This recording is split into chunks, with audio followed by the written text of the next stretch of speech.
احمیب السویمدم بدامی جشتم دوا برتمانو شبیم کامیتت مگرنم کرنمتم برمانم تمرشدم سمیدھام. منش دیو کن جس کا منن کرتے ہیں وہ سندیش ایشور اپنے بندے پر بھیجتا. وہ بندہ اپنے انسان اپنے لوگوں کے بیچ میں وہ بات رکھتا جو پیغام قرآن کا ہے وہی پیغام ویدوں کا ہے کہ نہیں. پھر کس نے کھڑا کیا اس وسیم رضوی کو؟ پھر کس کو اجازت ملی ہے کہ قرآن کریم کے اوپر اعتراض کیا جائے؟ قرآن ایک ایک لفظ کو بیان کرتا ہے. جو آرڈر قرآن کریم کے اندر ہے وہی آرڈر رگ وید میں، وہی آرڈر یجروید میں، وہی آرڈر اتھرو وید میں، وہی آرڈر پران میں ہے، وہی آرڈر بھوشیہ پران میں، وہی آرڈر اپنشد میں، وہی آرڈر شریمد بھگوت گیتا کے اندر ہے، والمیکی رامائن کے اندر ہے، تلسی داس کے رام چرتر مانس کے اندر لکھا ہوا. اگر کسی کو شک ہو عبداللہ موجود ہے، میں ایک طالب علم ہوں، میں قرآن کی ایک آیت کو پڑھوں گا، آپ کے ویدات کو میں پڑھوں گا. آپ دکھا دیجئے کہ کون سے قرآن کریم کی کس لائن میں کہا گیا کہ اس دنیا کے اندر مسلمانوں کے علاوہ جو بھی سامنے آتا ہے تو اس کو مارو اور کاٹو. قرآن نہیں کہتا. قرآن تو شراب سے لوگوں کو روکتا ہے، قرآن تو زنا سے لوگوں کو روکتا ہے، قرآن تو غیر اللہ کی عبادت سے انسانوں کو روکتا ہے، قرآن تو انسیت اور محبت کا پیغام دیتا ہے.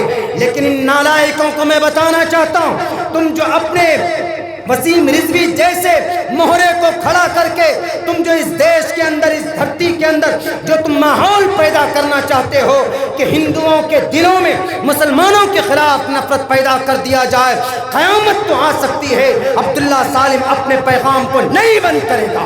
میں سمجھاؤں گا ہمارے ہندو بھائی کو، کہوں گا کہ آپ بولتے ہیں ایک ہو دیوا، اللہ ایشور ایک ہے. میں کہوں گا قل هو اللہ احد، میں کہوں گا لا الہ الا اللہ محمد الرسول اللہ، اللہ ایک ہے. ہندو بھائی کو کہوں گا کہ آپ کا برہما سوتر بھی ایک ہے جس میں کہا گیا کہ برہما دتی ناستے نہنا ناستے کنچن. میرے ہندو بھائیوں، ایسے لوگوں کو پہچاننے کی ضرورت ہے جو قرآن کو ویدوں کو ملا کر تشدد کی بات کرتے ہیں. پورا قرآن پڑھ کر سنایا جا سکتا ہے الحمدللہ رب العالمین الف لام میم سیقول الصفات تلک الرسل لن تنا.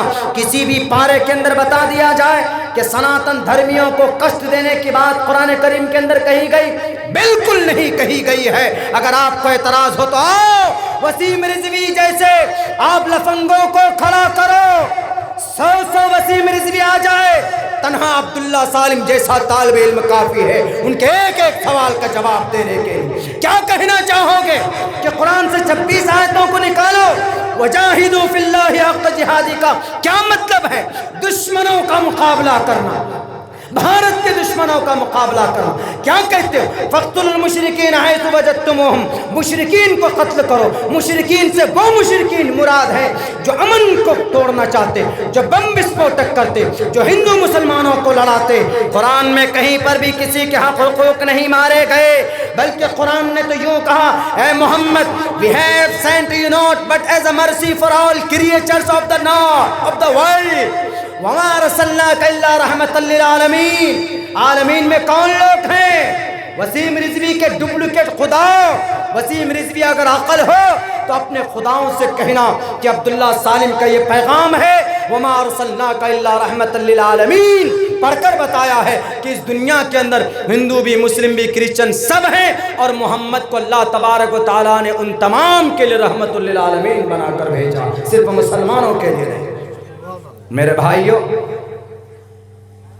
یہ کچھ لوگوں کی ذاتی اپنی مفاد کے لیے سستی پاپولرٹی حاصل کرنے کے لیے اس طرح کی بات کرتے. ابھی میں نے آپ کے سامنے قرآن بھی پڑھے اور ویدات بھی پڑھے، سیم میننگ ہم نے بتایا آپ کو. ان میں کوئی تشدد نہیں، ان میں کوئی زیادہ ٹکراؤ نہیں ہے بہت سارے اشلوک اور منتر کے بیچ.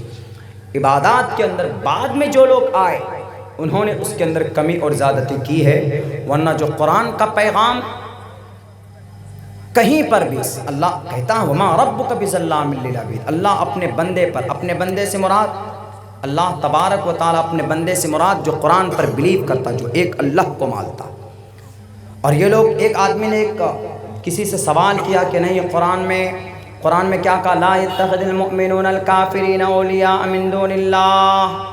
قرآن میں کیا کہتا ہے کہ کافرین کو دوست مت بناؤ، کفار کو دوست مت بناؤ. کفار سے کون کفار بنا؟ جو ایشور کو نہ مانتا ہو، اس کے فرمان کو نہ مانتا ہو. ہمارے ہندو بھائی تو ایشور کو مانتے ہیں، وہ تو بولتے ہیں ایکو دیوہ سروبھوتیشو گوڑہ، دیو ایک ہے، پرماتما ایک ہے. وہ تو مانتے ہیں کہ بھگوان دھرمستسیہ حیاتے کرولما شریرینی شمم ناسم سرومن یدی گچھتی. دھرم کو بھی مانتے، کرم کو بھی مانتے. ہمارا قرآن کیا کہتا ہے کہ مرنے کے بعد کی تیاری کرو، اس لیے کہ مرنے کے بعد دوبارہ زندہ کیے جاؤ گے. منہا خلقناکم وفیہا نعیدکم ومنہا نخرجکم تارۃ اخری. پڑھتے ہیں 16ویں پارے کے اندر ہے. یہی بات تو رگ وید بھی کہتا ہے. کیا کہتا ہے؟ یونہ پتا جنتا یودھاتا دھامانی وید بھونانی وشوا یدیوانام نام دائک ایوتم سمپرشنم بھوناینتینیا. تمہیں مرنے کے بعد دوبارہ اپنے ایشور کے سامنے کھڑا ہونا ہوگا. اگر تم نے پاپ کیا ہے تو پاپ کا بھی تمہیں حساب دینا ہے، اگر تم نے پن کیا ہے تو پن کا تم کو اجر ملے گا. ہمارا اعتماد کیا ہے قرآن پر؟ ہمارا عقیدہ کیا ہے کہ ہم مریں گے. ہر انسان کو اس دنیا سے، ہر جاندار کو مرنا ہے. قرآن کہتا ہے کل نفس ذائقۃ الموت، ہر نفس کو، ہر جاندار کو موت کا مزہ چکھنا ہے. وید بھی تو یہی کہتا ہے وکتم وکتی ما پنیم منینتی مام بدھم پرم بھاو مجاننتو مما ویمانتمم. اے منشو، اے جاندارو، اے جیو جنتو، اس دھرتی کے اوپر بسنے والے جیو جنتو، تمہیں مرنا ہے، تمہیں مرنا ہے. مرتیو کو چکھنا ہوگا، موت کا سامنا کرنا ہوگا. اب بتائیے بھائی، ہم اگر قرآن کو مانتے ہیں تو کون سے غلطی کرتے ہیں؟ جو پیغام قرآن کا وہی پیغام تو شاستروں کا بھی. اگر کوئی راج نیتا اگر بیٹھ کر کے وہ کسی گرنتھ کو مانے بغیر اناپ شناپ وسیم رضوی جیسے ناپاک عقیدہ رکھنے والے لوگ کھڑے ہو جائیں تو وہ ان سے تو زیادہ فکر کی ضرورت ہی نہیں. وہ تو صرف ایک سستی، اس کا گلا خود اٹکا ہوا ہے، کسی گھوٹالے میں گلا اٹکا ہوا ہے اس کا. اب اس نے سوچا کہ کیا کریں. اب بڑے بڑے کام چل رہے ہیں اس دیش میں، بڑا بڑا آندولن چل رہا. ان آندولن کو ختم کرنے کے لیے بس یہ مسلمان چونکہ گوشت کھاتے ہیں، یہ مسلمان مچھی کھاتے ہیں، ان کا جذبات، ان کا خون بہت گرم ہوتا ہے. بس نبی کے اوپر کچھ کہلوا دو، نماز کے اوپر کچھ بلوا دو، مسجد کے اوپر کچھ ان کے خلاف بول دو تو فوراً مسلمان آ جائیں گے، اگر ہو جائیں گے، ایک دم میدان میں آ جائیں گے، ایک دم تلوار لے کر آ جائیں گے، سر پر کفن باندھ لیں گے، ایک دم پروٹیسٹ کریں گے، احتجاج کریں گے، دنگے کروا دیں گے، اور وہ جو آندولن چل رہا ہے اس کو دبا دیں گے. معاملہ ادھر سارا میڈیا، یہ جو میڈیا والے یہ بےمان لوگ، یہ بےمان ہے ایک طرح کے. دجال کے یہ چیلے. دجال جب آئیے، دجال کی آمد کی تیاری. دجال کیسے آئے گا اس کی ایک بہت تاریخ، لمبی چوڑی تاریخ ہے، میں ادھر نہیں جاؤں گا. لیکن دجال کا دایاں ہاتھ میڈیا والے، اور میڈیا والا نبھا ہے. جو دکھانا ہے صحیح لوگوں کے سامنے وہ دکھاتے نہیں، جن کو نہیں دکھانا وہ دکھا دیتے ہیں. جی کرونا کہاں سے آیا؟ نظام الدین مرکز سے آیا. تو سپریم کورٹ نے تو اب کہہ دیا کہ کرونا کا، سپریم کورٹ نے کہہ دیا کہ کرونا کا نظام الدین مرکز سے کوئی لینا دینا نہیں. واہ کیا کہنا. ملا نہیں آپ کو کرونا سے بچنے کا کوئی راستہ تو مولانا صاحب کے سر پہ ڈال دیا. لیکن وَتُعِزُّ مَن تَشَاءُ وَتُذِلُّ مَن تَشَاءُ. باعزت بری ہوئے کہ نہیں ہوئے مرکز والے؟ کب تک کرو گے بدنام؟ کب تک؟ ٹوپی اور داڑھی والوں کو، میڈیا والوں، شرم کرو. آپ شرم کرو. آپ چوتھے استمبھ ہیں جمہوریت کے. غیر جانبدار ہو کر کے آپ کو صحیح کام کرنا چاہیے. نہیں، آپ ایک ہی کا گن گاتے ہو، جہاں سے پیسے آتے ہیں، جہاں سے فنڈنگ ہوتی ہے، بس وہی خدا بنا کر پیش کر دیتے ہو. خدا بنا کر ان کی تعریف کرتے ہو کہ یہی ہمارا سب کچھ ہے، یہی ہمارا سب کچھ ہے. اگر میڈیا والے ایماندار ہوتے تو آج ہمارے اس دیش کی یہ حالت نہیں ہوتی.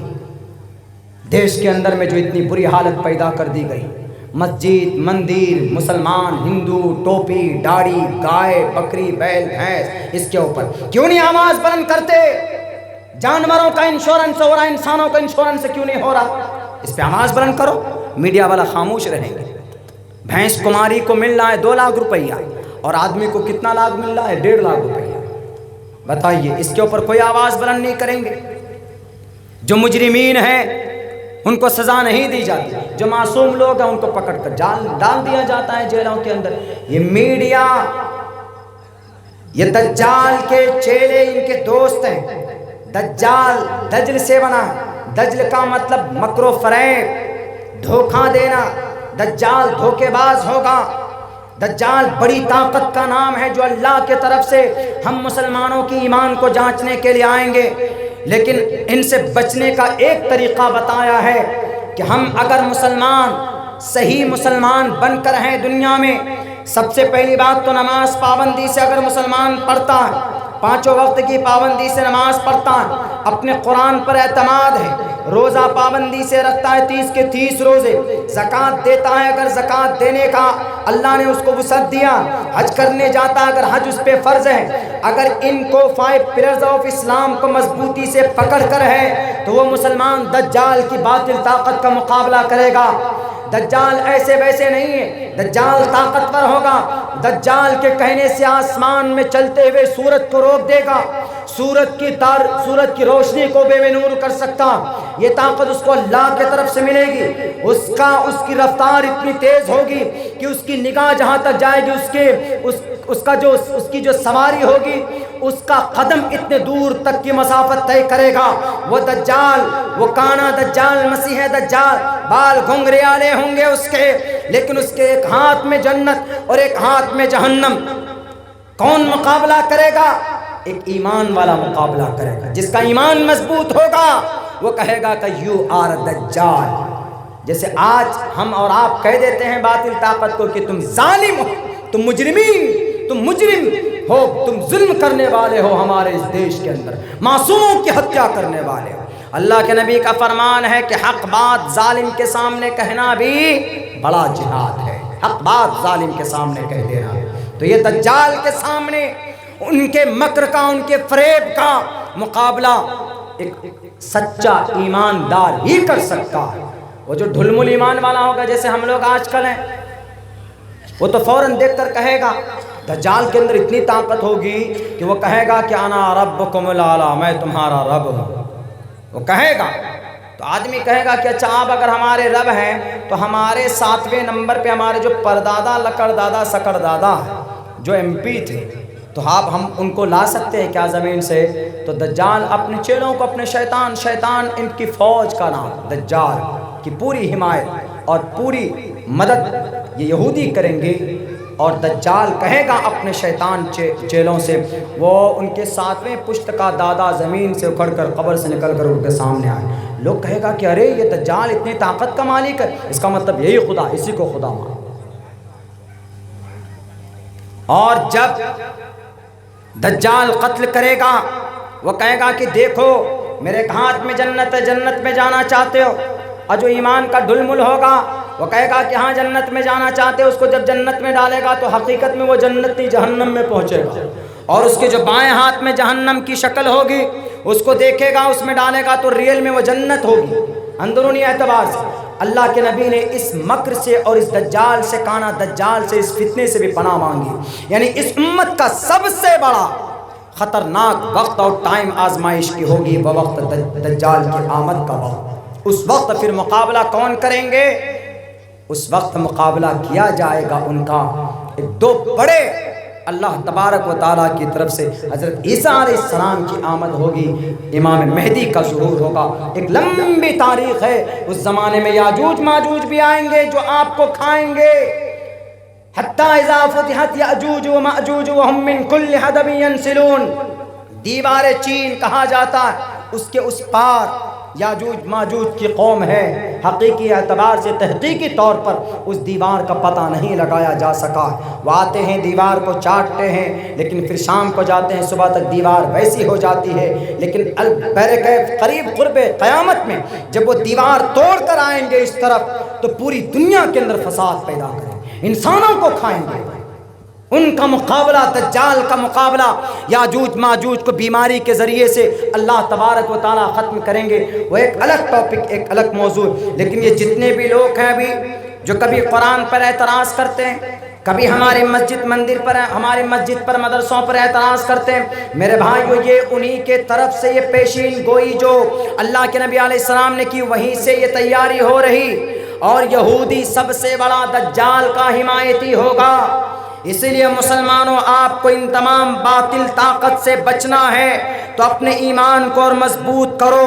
نوجوانوں اپنی زندگی کی ترتیب نہیں بنی ہے تو 3 مہینے چلے میں 4 مہینے میں جائیں، وہاں سے آنے کے بعد اپنے آپ کو یہ مت کہو کہ میں تبلیغی بن گیا ہوں، میں تو بہت بڑا داعی بن گیا ہوں۔ نہیں، بالکل نہیں، یہ خیال ذہن میں نہ لائیں۔ آپ جو سیکھ کر کے آتے ہیں اللہ اور اس کے رسول کی بات کو اپنے گھروں کے اندر اس کو امپلیمنٹ کیجیے، اپنے بیوی کو، اپنے بچوں کو، اپنے لڑکوں کو، اپنے لڑکی کو۔ اگر آپ نماز پڑھتے ہیں لیکن آپ کے گھر کے اندر نمازی نہیں ہے تو کل قیامت میں اللہ پوچھے گا کہ تم تو نماز پڑھتے تھے لیکن تمہارے گھر میں تمہاری بیٹی نماز نہیں پڑھتی تھی، تمہاری بیوی نماز نہیں پڑھتی تھی، تم تبلیغ میں جاتے تھے، تبلیغ میں جا کر باہر جا کر لوگوں کو سمجھاتے تھے، خود بھی سیکھتے تھے، لیکن تمہارے گھر کے اندر جو برائی تھی تم نے اس کو ختم کرنے کی کوشش کی، جبکہ ہم نے قرآن میں کہا یا ایھا الناس قوا انفسکم واہلیکم نارا، کہ خود جہنم سے بچاؤ اپنے آپ کو اور اپنے اہل و عیال کو۔ تمہاری بیٹی اور تمہاری بیوی اور تمہارے بچے اور تمہارے گھر کے افراد بے نمازی تھے، تم نے ان کی خبر کیوں نہیں کی؟ تم نے ان کے اپنے گھر کے اندر اصلاح کیوں نہیں کی؟ اس وقت کیا جواب دو گے؟ اس لیے میرے بھائیوں، جنہوں نے اپنی ایمان کے اوپر محنت نہیں کی، جن کے گھروں کے اندر بددینی ہے، وہ اپنے گھروں کے اندر بددینی کو دور کرنے کی محنت کریں۔ سب سے پہلے اپنا گھر آپ کا مخاطب ہے۔ محمد رسول اللہ کو جب نبوت دی گئی تھی اس کے بعد آپ علیہ الصلوۃ والسلام کو تبلیغ کا آرڈر کیا گیا تھا تو اللہ تبارک و تعالیٰ نے سب سے پہلے کہا وَأَنذِرْ عَشِيرَتَكَ الْأَقْرَبِينَ، اپنے گھر والوں کو، اپنے رشتہ داروں کے اوپر محنت کی جائے، ان کو بتایا جائے کہ اللہ ایک ہے، ان کو بتایا جائے کہ تمہارا پرماتما پرمیشور ایک ہے، ان کو بتایا جائے کہ ایک اللہ کی عبادت کرو، ایک اللہ تبارک و تعالیٰ کے سامنے اپنے سر کو جھکاؤ۔ وہاں سے شروعات ہوئی۔ اس لیے ہم مسلمانوں بہت اچھی ترتیب ہے جماعت کی، ایک ایک گھر تک دین کی باتیں پہنچائی جا سکتی ہے، لیکن شرط یہ ہے کہ آپ صرف اسی پر نربھر نہ ہو کہ ہم صرف باہر جا کر اپنی ذات کی اصلاح تو کر لیتے ہیں، اگر آپ کے گھر کے اندر اگر وہ چیزیں نہیں آئی تو پھر یہی چیز آپ کے لیے وبال جان بن سکتی ہے مرنے کے بعد، کیونکہ اللہ کے نبی کا فرمان ہے کلکم رائن وکلکم مسئول عن رعیتہ، اللہ آپ سے پوچھے گا کہ اگر آپ کا بیٹا روزہ نہیں رکھتا ہے، آپ نے اپنے بیٹے کی کیوں نہیں اصلاح کی؟ آپ کا بیٹا روزہ نہیں رکھا۔ میرے بھائیو، روزہ رکھو گے تو فرشتوں کے صف میں کھڑے ہو جاؤ گے۔ جان بوجھ کر ایک روزہ بھی اگر آپ نے توڑ دیا، اگر آپ نے چھوڑ دیا ہے تو پوری زندگی آپ روزہ رکھو اس کی قضا اور کفارہ کے لیے، تو اس روزے کی فضیلت کو آپ نہیں پہنچ سکتے۔ اسی لیے 30 دن اللہ نے دیا آپ کو آپ کی گندگی کو دور کرنے کے لیے۔ یہ مبارک مہینہ آ رہا، اس مبارک مہینے کے اندر روزے رکھیں، زیادہ سے زیادہ تلاوت کریں اور تراویح کی نماز میں شریک ہوں، تہجد کی نماز پڑھیں، آپ اخیر عشرے کے اندر اعتکاف کریں۔ آپ یہ ساری چیزیں اللہ تبارک و تعالیٰ فضیلت نیکیاں بڑھا بڑھا کر نفلوں کی فرض کے مطابق اور فرض کی 70 فرض کے مقابل کو بڑھا کر اللہ تبارک و تعالیٰ وہ دیتا۔ آج ہم گالی دیتے ہیں کن کو؟ گالی دیتے ہیں فرقہ پرست طاقتوں کو، گالی دیتے ہیں ہم RSS کو، بجرنگ دل کو، شیو سینا کو، فلاں پارٹی کو، فلاں پارٹی کو، فلاں پارٹی، لیکن پہلے مجرمین ہم خود مجرم ہیں۔ پہلے ہمارے گناہ اتنے بڑھ چکے ہیں کہ ظالم کو اللہ نے مسلط کر دیا ہم پر۔ کیوں؟ اس لیے کہ ہم خود اللہ تبارک و تعالیٰ کو یاد نہیں کرتے۔ ہمارے نوجوانوں کا ایک بڑا طبقہ دیکھ لیجئے، کتنے جانتے ہیں وہ what is the name of prophet Muhammad صلی اللہ علیہ وسلم؟ The young generation and doesn't know and don't know who is prophet, what is name the prophet of Muhammad صلی اللہ علیہ وسلم، نہیں جانتا کہ محمد رسول اللہ صلی اللہ علیہ وسلم آئے، کہاں پیدا ہوئے، محمد آئے تو نکاح کب ہوا ان کا، محمد رسول اللہ کو نبوت کب ملی، مکہ میں کتنے دن رہے، مدینہ میں کتنے دن رہے۔ ابھی نوجوانوں سے پوچھ لیجئے کہ نوجوانوں سب سے بھاری فلم کس کی ہوتی ہے؟ جی مارول کمپنی کی ہوتی ہے۔ نوجوانوں سے پوچھ لیجئے کہ سیریل میں ابھی کون آگے ہے، کون سی کمپنی ٹی سیریز آگے ہے۔ پوچھ لیجئے کہ بھارت کے اندر سب سے فیوریٹ ایکٹر کون ہے آپ کا؟ جی سلمان خان ہے۔ جی ہیروئن کون سے پسند آپ کو؟ جی فلاں فلاں پسند ہے۔ یہ بتا دیں گے بھائی ہمارے نوجوان، اور ہمیشہ ہر وقت اپنے پاکٹ کے اندر ہم لوگ گٹکا پڑیا لا کر کھاتے ہیں روزہ توڑ کر۔ میرے بھائیو بالکل نہیں، جتنا نالج آپ کو دنیا کے بارے میں ہے اتنا ہی نالج آپ کو آپ کی شریعت کے بارے میں، محمد کے بارے میں ہونا چاہیے۔ ڈائریکٹر کا نام جانتے ہو، پروڈیوسر کا نام جانتے ہو، فلم کب ریلیز ہوتی؟ جمعے کے دن ریلیز ہوتی۔ کبھی غور کیا کہ فلم جمعے کو کیوں ریلیز ہوتی؟ ہمارے نوجوانوں نے کبھی غور نہیں کیا۔ جمعے کے دن اس لیے فلم ریلیز ہوتی ہے، اس دن جمعے کے دن، تاکہ آپ کو جمعے کی نماز سے غافل کر دیا جائے۔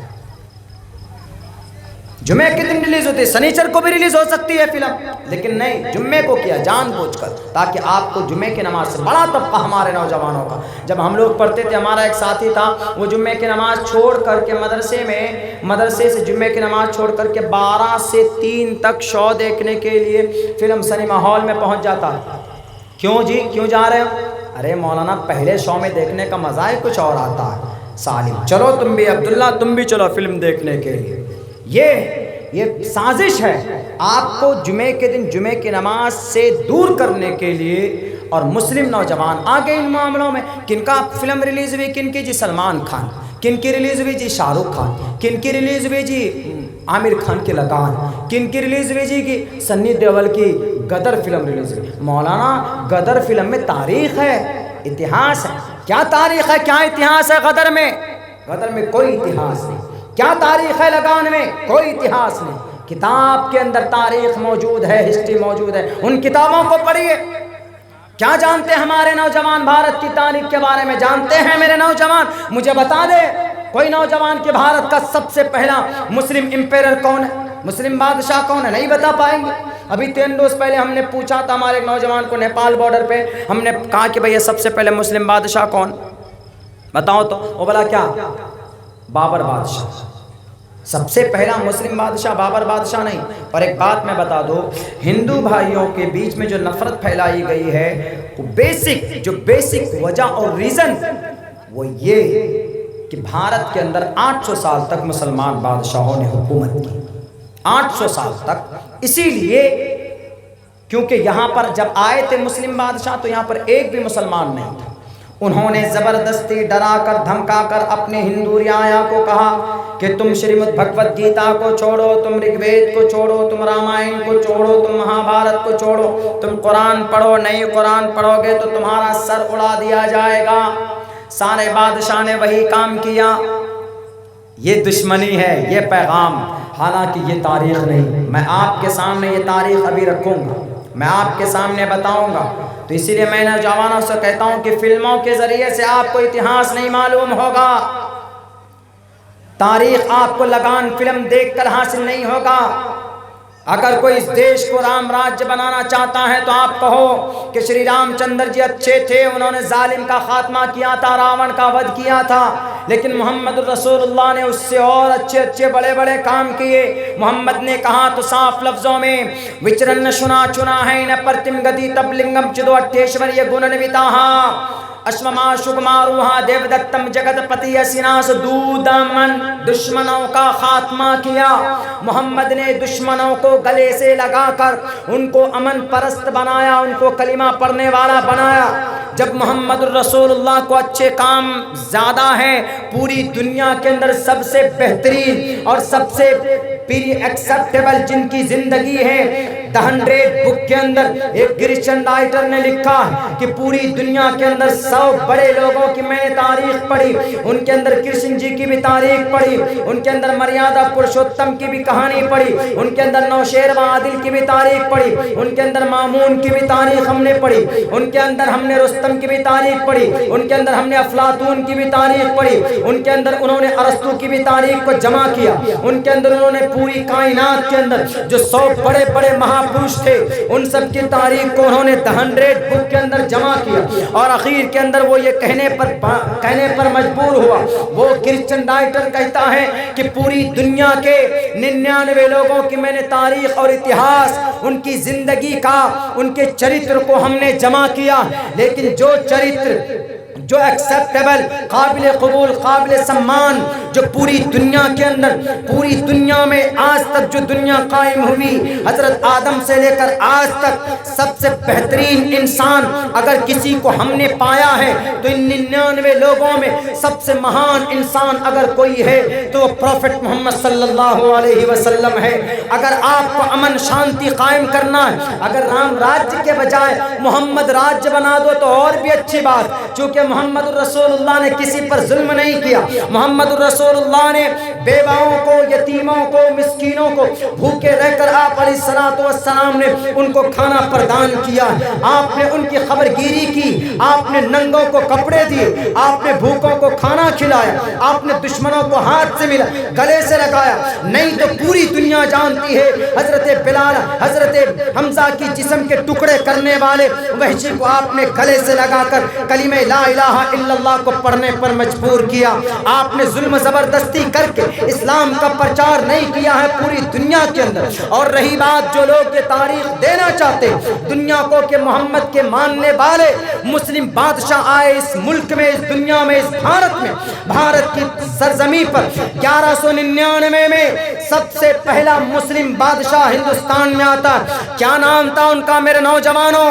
لگان فلم سے نہیں پتا چلے گا، غدر فلم دیکھ کر ہسٹری پتا نہیں چلے گی آپ کو، کتاب پڑھنے سے، ایجوکیشن حاصل کرنے سے، اور آپ کو اتہاس کی ساری کتابیں جب آپ پڑھو گے تبھی آپ کو پتہ چلے گا کہ بھارت کے اندر آپ کی کیا تاریخ ہے۔ اور ایک بات یاد رکھو مسلمانوں، نوجوانوں اور ہمارے بھارت کے ہندو بھائیوں، جس قوم کی تاریخ نہیں زندہ رہتی ہے اس قوم کو ختم کرنے کی پوری کوشش کی جاتی۔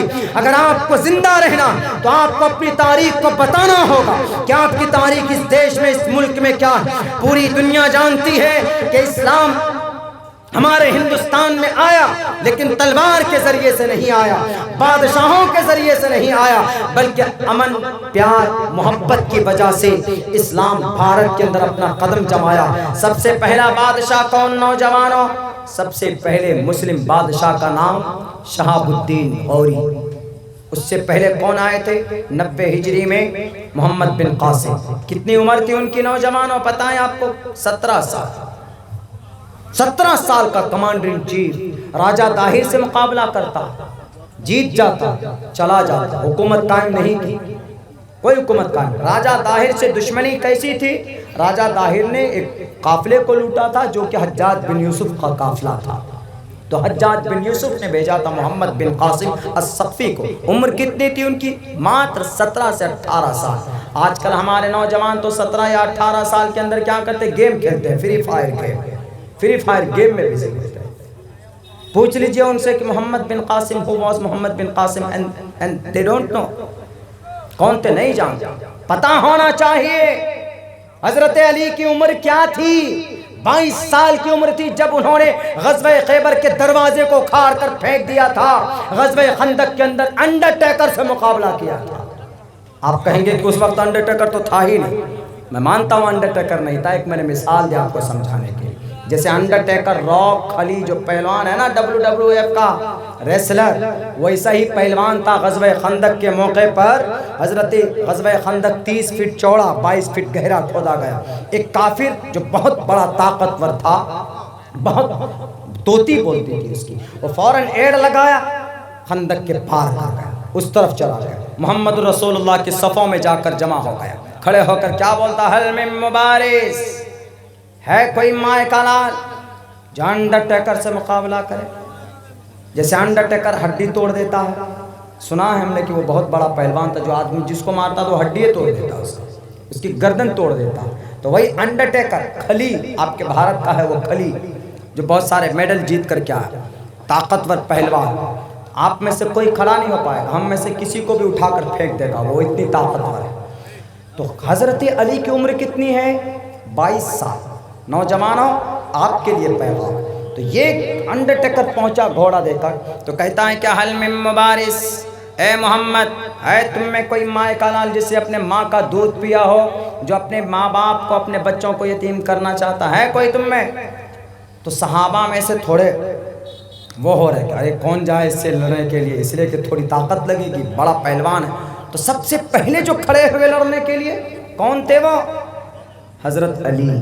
فوراً کھڑے ہو گئے، محمد رسول اللہ نے کہا کہ علی پاگل ہو گئے، وہ آمنے سامنے انڈرٹیکر ہے، دیکھ رہے ہو تم، ہڈی توڑ دیتا ہے، تمہاری ہڈی توڑ دے گا۔ حضرت علی پھر بیٹھ گئے، نراش ہو کر بیٹھ گئے۔ اس کے بعد پھر اس نے کہا حل من مبارز، کون ہے جو میرے سامنے میں آئے؟ تو حضرت علی پھر کھڑے ہو گئے۔ دیکھیے طاقت، جوش، دیکھیے جوش۔ پہلے زمانے میں ایسا چلتا تھا، جنگ ہوتی تھی، مقابلہ۔ تو حضرت علی کو پھر اللہ کے نبی نے کہا یہ کھلی ہے، کھلی، بیٹھ جاؤ نہیں تو تمہارا بھی کچومر بنا کے رکھ دیں گا۔ حضرت علی پھر بیٹھ گئے۔ تیسری مرتبہ میں پھر کہتا حل من مبارز، کیا کسی نے ماں کا دودھ نہیں پیا؟ اور آگے لڑنے کے لیے بڑے بولتے ہم حق پر ہیں، ہم حق پر ہیں۔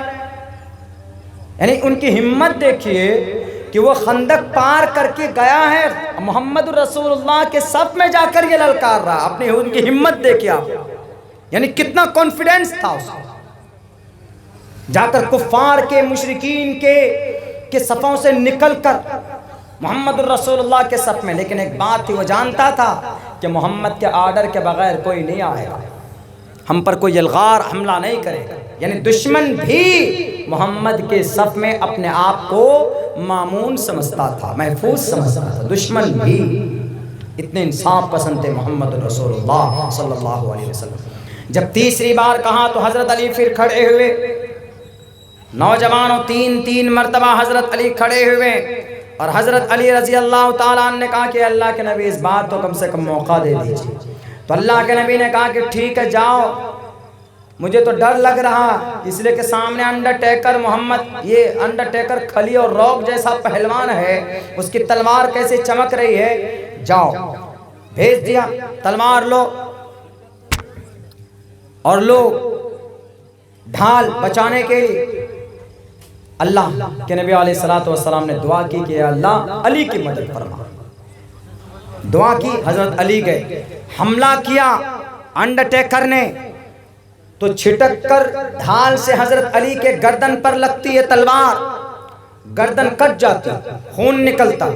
تو حضرت علی تو پتہ کیا کہتا، وہ انڈرٹیکر کیا کہتے، وہ کافر کیا کہتے، مشرک، اے علی میں نہیں چاہتا کہ تمہارے معصوم خون سے میری تلوار رنگین ہو، میں اپنے تلوار میں داغ نہیں لگانا چاہتا تمہارے معصوم خون سے، جاؤ کسی اور کو بھیجو، میں انڈرٹیکر ہوں، میرے مقابلے کا جو ہے اس کو بھیجو۔ کس کو؟ بچے کو بھیج دیا، میں نہیں چاہتا یہ ظلم کرنا۔ تو حضرت علی کا جواب کیا تھا؟ حضرت علی نے کہا کہ تم انڈرٹیکر ہو گے اپنی جگہ کا، میں تو چاہتا ہوں نا کہ میری تلوار تمہارے خون سے رنگین ہو، میں چاہتا ہوں، میں علی حیدر کرار، حیدر شیر۔ تو انہوں نے کہا یہ جواب سننا تھا، فوراً غصے میں آیا، حملہ کیا۔ حضرت علی نے جو پلٹ کر وار کیا، ایک وار کیا ہے نوجوانوں، ایک وار، بازوؤں میں طاقت ہوتی ہے، ایک وار کرنے سے ڈھال کو دو ٹکڑے کیے، تلوار گردن پر لگتی، اس انڈرٹیکر کی یہ گردن، یہ ہاتھ، بازو اڑ کر کہاں چلا جاتا ہے پتہ ہی نہیں چلتا۔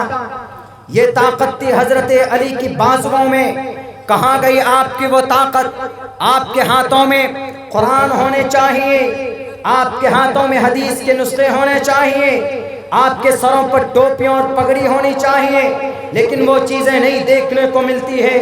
آپ کے ہاتھوں میں بڑا بڑا موبائل آ گیا، اور جس کے اندر آپ فری فائر گیم کھیلتے ہیں، جس کے اندر آپ واٹس ایپ اور فیس بک ڈاؤن لوڈ کر کر اور پیج بنا کر ہماری سماج کی بہو بیٹیوں کے ساتھ ناجائز سمبند بناتے ہیں۔ اگر جوانی اسی کا نام ہے تو مر جاؤ، لعنت ہے آپ کی جوانی پر۔ اللہ کل قیامت میں پوچھے گا، نوجوانوں اپنی عمر کہاں تباہ کر کے آئے، تو اس وقت اللہ کے سامنے کیا جواب دو گے؟ تو محمد بن قاسم 90 ہجری میں آئے تھے، مقابلہ کیا تھا راجہ داہر کا، یہی جواب تھا محمد بن قاسم کا راجہ داہر کو کہ راجہ طاہر میری عمر پر مت جانا، میری عمر کم ہے، میری ہائٹ کم ہے، لیکن میری فائٹ کا اندازہ تمہیں نہیں ہے۔ مقابلہ کیا، راجہ طاہر کو پراجت کر دیا، راجہ طاہر کو شکست ہوئی، چلے گئے۔ اس کے بعد محمود غزنوی آئے، 17 مرتبہ وادی سندھ میں حملہ کیا، لیکن حکومت قائم نہیں کی، کسی بھی غیر مسلم کو مسلمان نہیں بنایا۔ چلے گئے، یہاں سے افغانستان کے رہنے والے تھے، افغانستان میں جا کر انہوں نے کرسی اور وہاں پر تخت بچھایا۔ اس کے بعد 1191-90 عیسوی میں، یاد رکھیے گا یہ تاریخ میں آپ کو بتا رہا ہوں، جیسے قرآن کریم کے احکامات کو بیان کرنا فرض ہے، ویسے ہی آپ کو باطل طاقت سے روشناس کرانا، بے نقاب ان کے چہروں کو کرنا اور آپ کی تاریخ آپ کے سامنے میں رکھنا، یہ بھی فرض عین مانا جاتا۔ میں سمجھتا ہوں یہ بھی فرض عین ہے، آپ کو آپ کی تاریخ معلوم ہونا چاہیے۔ بھارت کے اندر 1191 عیسوی کے اندر پرتھوی راج چوہان کا مقابلہ کیا، اس بادشاہ کا نام شہاب الدین غوری تھا۔ شہاب الدین غوری بھارت کے اندر آئے، 1190 عیسوی کے اندر پرتھوی راج چوہان کا مقابلہ کرتے ہیں اور یہاں پر حکومت قائم کرتے ہیں۔ حکومت دی دو غلام کو، ایک کا نام قطب الدین ایبک تھا، دوسرے کا نام تھا التمش شمس الدین التمش۔ دونوں بادشاہ اتنے نیک تھے کہ 40 سال تک ان کی تہجد کی نماز فوت نہیں ہوئی تھی۔ جن بادشاہوں کے دلوں کے اندر اللہ کا اتنا بڑا خوف ہو، وہ کسی غیر مسلم کو، کسی آدی واسی کو، کسی بت پرست کو کیسے ان کو مار سکتا ہے، ان کو قتل کر سکتا ہے؟ جبکہ قرآن بھی کہتا من قتل نفسا بغیر نفس او فساد فی الارض فکأنما قتل الناس جميعا۔ قرآن کہتا ہے ناحق طور پر اگر کوئی آدمی کسی ایک انسان کا قتل کرتا ہے ناحق طور پر، یعنی کوئی کسی غلطی کے بغیر یا کسی بدلے کے بغیر، تو گویا کہ اس نے پوری دنیا کے انسانیت کا قتل کر دیا ہو۔ قرآن جب کہتا ہے کہ ناحق طور پر کسی ایک انسان آدمی کا قتل کرنا پوری انسانیت کے قتل کرنے کے برابر ہے، وہ قرآن کیسے آرڈر دے سکتا ہے کسی کو قتل کرنے کا؟ تو میرے بھائیو، ناصر الدین شہاب الدین غوری بھارت کا سب سے پہلا بادشاہ کون؟ شہاب الدین غوری۔ نوجوانوں یاد رکھو اپنی یہ تاریخ۔ دوسرا نمبر کا بادشاہ ناصر الدین بلبن، تیسرے نمبر کا بادشاہ جلال الدین خلجی، چوتھے نمبر کا بادشاہ محمد تغلق، پانچویں نمبر کا بادشاہ محمد محمد تیمور، چھٹے نمبر کا بادشاہ آپ کا بہلول لودھی، ساتویں نمبر کا بادشاہ آپ کا محمد بابر 1526 عیسوی میں آیا، ان کا نام تھا کون؟ بابر بادشاہ۔ اور بابر 1526 سے لے کر بابر بادشاہ کا ہی ونش چلا سوا 300 سال تک، 1857 تک بابر بادشاہ کی اولاد، جن کو بابر کے ٹوٹل خاندان کو، بابر کی تمام اولاد کو مغل بادشاہ کہا جاتا ہے۔ یعنی 700-800 سال کے اس مسلم بادشاہوں کے زمانے میں کسی بھی مسلمان بادشاہ نے اسلام کا پرچار تلوار کے زوروں پر نہیں کیا ہے۔ میں تاریخ کا طالب علم ہوں، میں ہسٹری کو پڑھتا ہوں، میں اتہاس کو پڑھتا ہوں۔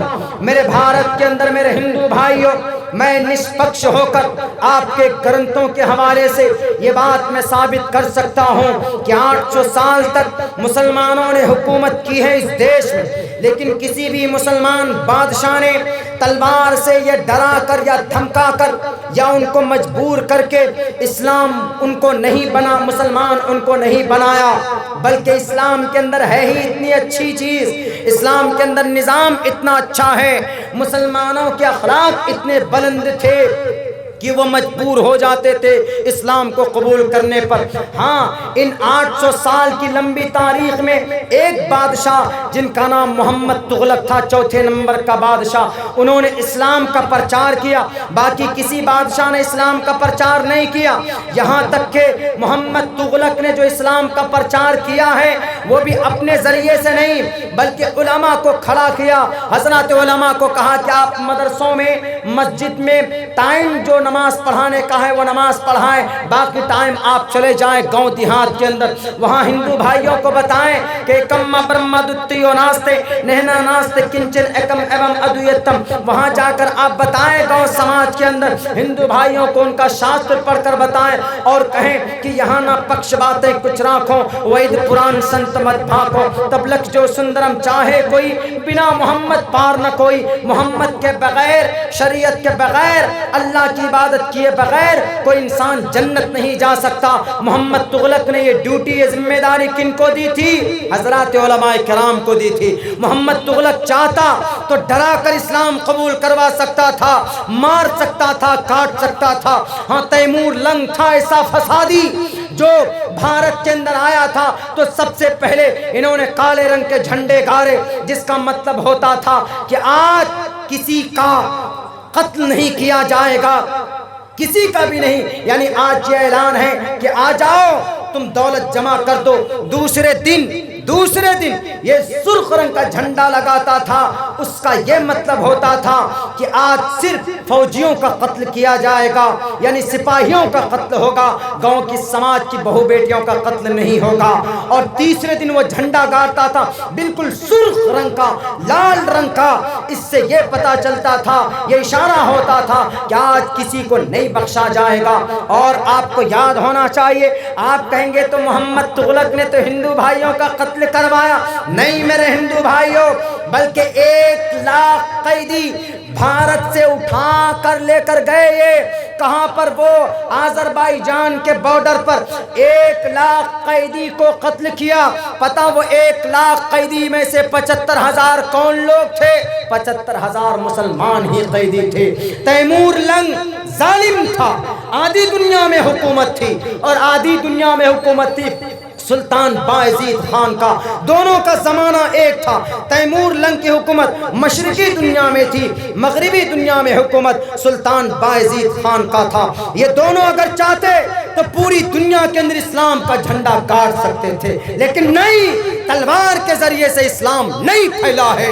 اسلام پھیلا ہے تو محبت سے پھیلا ہے، اسلام پھیلا ہے تو اچھائی سے پھیلا ہے۔ اگر بھارت کے اندر کوئی سادھو سنت، بھارت کے اندر کوئی نیتا، بھارت کے اندر کوئی بی ایم یا سی ایم یہ کہتا ہے کہ بھارت کے اندر 800 سال تک مسلمانوں کی حکومت تھی، انہی مسلمانوں نے اسلام کا پرچار یہاں پر کیا، تو یہ غلط ہے۔ کھڑا کرو اس کو لا کر سامنے، عبداللہ ان کے سوال کا جواب دے گا، ان کے سامنے تاریخ پیش کروں گا اور میں کہوں گا کہ بتاؤ موتی سنگھ ظالم بادشاہ تھا، ان کا نام عبدالواسع خان کیسے پڑا؟ خود وہ بادشاہ تھا تو ان کو کیسے اسلام قبول کروایا، وہ کیسے مسلمان بنایا؟